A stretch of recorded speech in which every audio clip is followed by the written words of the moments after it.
Selamat pagi, siang, sore, dan malam untuk Bapak dan Ibu dosen, teman-teman ASDOS, dan teman-teman mata kuliah SISDM lainnya. Pada kesempatan kali ini, saya akan menjelaskan bagaimana cara melakukan rekrutmen di Odoo 16. Odoo 16 menyediakan modul rekrutmen untuk memudahkan HR dalam merekrut karyawan baru sesuai dengan kebutuhan dan requirement yang diinginkan. Berikut tutorial dalam melakukan proses rekrutmen. Pertama-tama, setelah login, teman-teman harus mengaktifkan modul rekrutmen terlebih dahulu. Lalu, untuk memulai proses recruiting, teman-teman perlu memasukkan job position terlebih dahulu. Caranya adalah dengan masuk ke modul employees, configuration, recruitment, lalu job positions. Di sini teman-teman klik tombol new. Setelah mengklik tombol new, lengkapi field yang diperlukan dengan informasi mengenai posisi tersebut. Pada tutorial ini, informasi yang saya masukkan adalah sebagai berikut. Jadi ini informasi-informasi yang akan saya masukkan seperti job position, departemennya, job location, lalu target employee yang ingin kita rekrut, kemudian rekruternya siapa, interviewernya siapa, lalu job summary-nya siapa. Ini bisa disesuaikan oleh teman-teman. Berikut tampilannya setelah dilakukan proses penambahan job position. Nah, setelah membuat job position, tentunya harus ada pelamar yang mengisi posisi ini. Jadi untuk mensimulasikan seorang pelamar, buatlah application dengan informasi-informasi terkait. Nah, di sini teman-teman perlu masuk ke modul rekrutmen, lalu pilih job position yang teman-teman buat sebelumnya. Kemudian isi informasi applicants. Nah, pada tutorial ini saya akan membuat 2 applicants untuk mensimulasikan orang yang nantinya akan diterima dan yang nantinya akan ditolak. Oke, jadi ini untuk application 1, informasi-informasinya, lalu ini untuk applicant 2. Nah, setelah berhasil tersimpan, akan muncul informasi applicants pada page applications pada job position yang dipilih seperti berikut. Nah, ini akan dimulai dari initial qualification. Lalu, sebagai manajer HR, jika aplikan lolos tahap screening dan lanjut ke proses selanjutnya, teman-teman bisa mengubah status aplikan menjadi first interview dengan klik tombol first interview pada masing-masing applicants. Jadi, diklik tombol first interview yang ada di sini.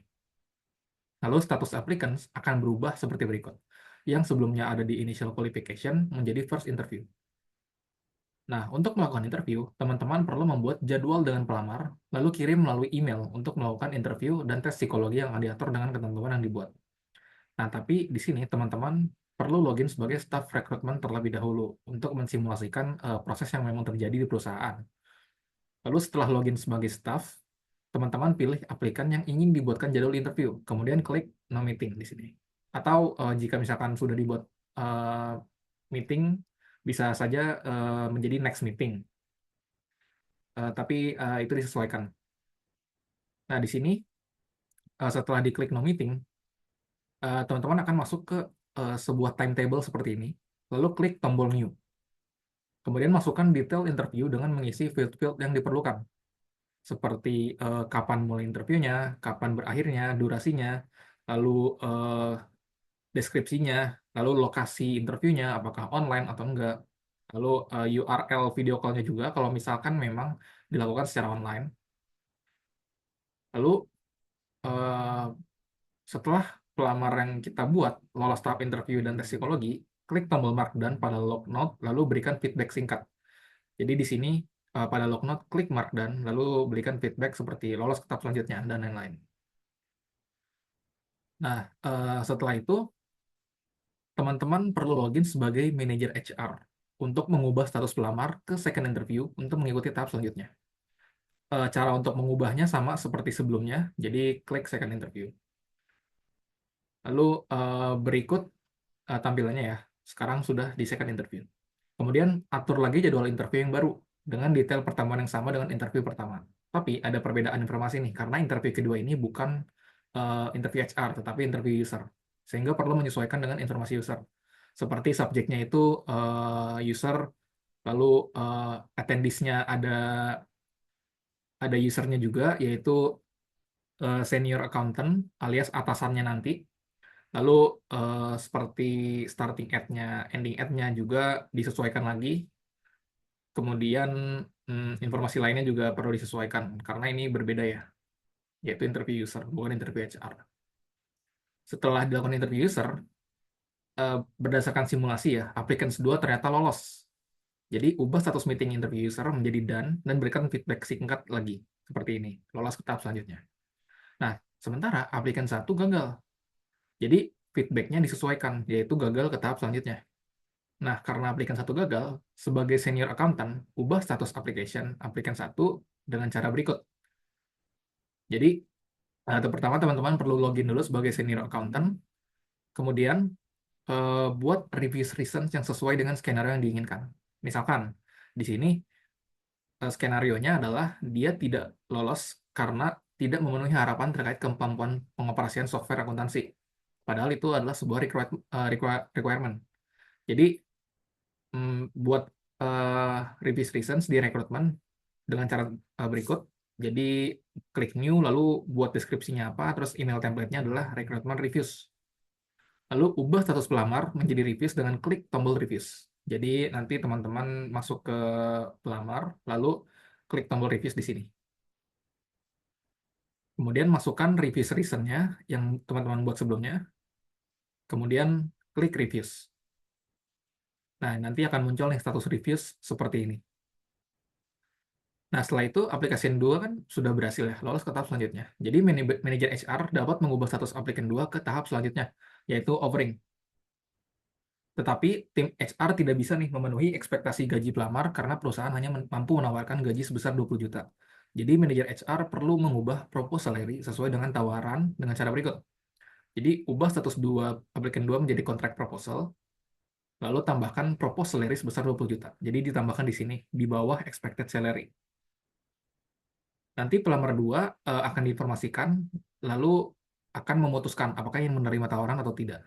Jika tidak menerima, ya sudah, buat reviews lagi. Lalu, kalaupun menerima, maka ubah status menjadi contract sign. Seperti berikut, nanti akan muncul status besar hired seperti ini. Nah, aplikasi 2 telah berhasil di-hire dan akan bergabung dengan perusahaan sesuai dengan tanggal availability. Sebagai manajer HR, buatlah jadwal meeting dengan pelamar untuk keperluan onboarding dengan detail meeting sesuai kebutuhan teman-teman. Jadi di sini akan dibuat meeting lagi, tetapi subjeknya onboarding, lalu akan dimulai kapan nih interviewnya, dan informasi-informasi lainnya.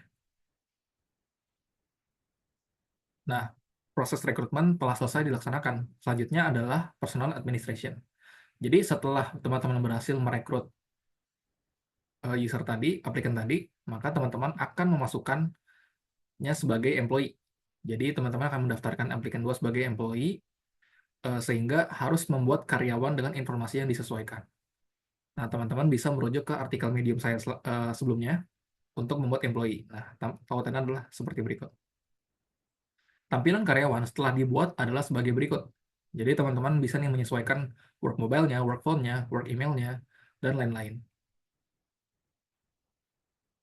Nah, setelah dibuat data karyawan, ada skenario di mana pimpinan perusahaan ingin memisahkan Departemen Accounting dan Finance menjadi 2 departemen, yaitu Departemen Accounting dan Departemen Finance. Untuk memisahkan proses bisnis yang berbeda, maka teman-teman bisa membuat satu departemen baru. Pada tutorial ini adalah Departemen Accounting 22060503 dengan manajer nama applicant 2 yang sudah menjadi employee sebelumnya. Jadi akan dibuat seperti ini, departemen name-nya, lalu manajernya siapa. Nah, ini tampilannya ya, jika sudah terbuat departemennya. Kemudian, ubah data departemen applicant 2 ke departemen accounting yang sudah dibuat. Nah, jadi setelah mengubah departemennya, otomatis manajernya dan coach-nya akan berubah juga menjadi si applicant itu sendiri. Kemudian setelah diubah, teman-teman bisa memastikan lagi nih, apakah applicant 2 sudah terdaftar menjadi departemen accounting yang sudah dibuat. Nah, pada tampilan ini sudah terdaftar ya. Nah, selamat, teman-teman telah berhasil menjalani proses rekrutmen menggunakan Odoo 16. Nah, berikut beberapa pertanyaan yang ditanyakan, yaitu apa yang dimaksud dengan field evaluation di profil aplikan dan mengapa hal ini penting. Jadi, evaluation itu digunakan oleh recruiter untuk menilai performance pelamar selama mengikuti seleksi. Di sini ada 3 parameter, yaitu menggunakan bintang untuk mengevaluasi. Bintang 1 berarti good, bintang 2 berarti very good, bintang 3 berarti excellent. Nah, field ini penting untuk digunakan karena memudahkan recruiter dalam membandingkan secara cepat antara satu pelamar dengan pelamar lainnya. juga untuk memudahkan pengambilan keputusan dalam proses seleksi. Lalu yang kedua, jelaskan field yang menghubungkan antara employee dengan proses rekrutmen. Pada saat employee berhasil di-hire, maka akan muncul nih tombol create employee untuk langsung dapat menginput data pelamar menjadi employee dengan mudah. Nah, dari klik create employee tersebut akan ada beberapa field yang sudah terisi pada pelamar secara otomatis, yaitu employee name, job title, department, dan job position. Selanjutnya, pada praktiknya itu kan jumlah pelamar bisa mencapai ratusan hingga ribuan, sehingga kita perlu melakukan rekrutmen secara efisien. Tidak seperti sebelumnya yang memasukkan data aplikan satu-satu, kita bisa membuat template untuk mengimpor master data pelamar dengan semua field sudah terisi lengkap. Jadi berikut master data yang sudah saya buat. Nah, jadi di sini ada field subject application, lalu application applicants name-nya, ada emailnya, phone number, mobile number, LinkedIn profile, degree, interviewers, recruiter, source, medium, text, applied job, department, expected salary, availability, dan next activity summary. Nah, di sini akan saya tunjukkan cara mengimpornya setelah membuat data applicants-nya. Teman-teman perlu eh, pergi ke applications, lalu klik favorites, kemudian import record. Kemudian klik upload file, kemudian masukkan data ini, data applicant ini yang sudah dibuat.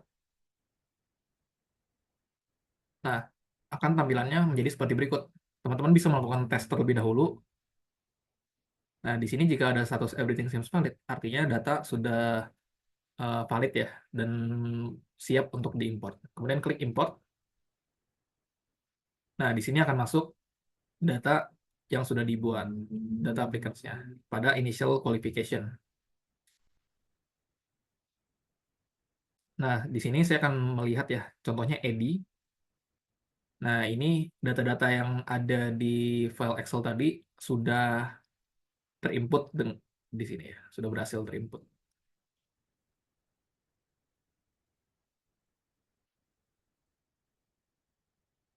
Oke, baik. Kalau gitu, terima kasih sudah menonton tutorial yang saya buat. Selamat pagi, siang, sore, dan malam. Mohon maaf bila ada kata-kata yang tidak berkenan. Terima kasih.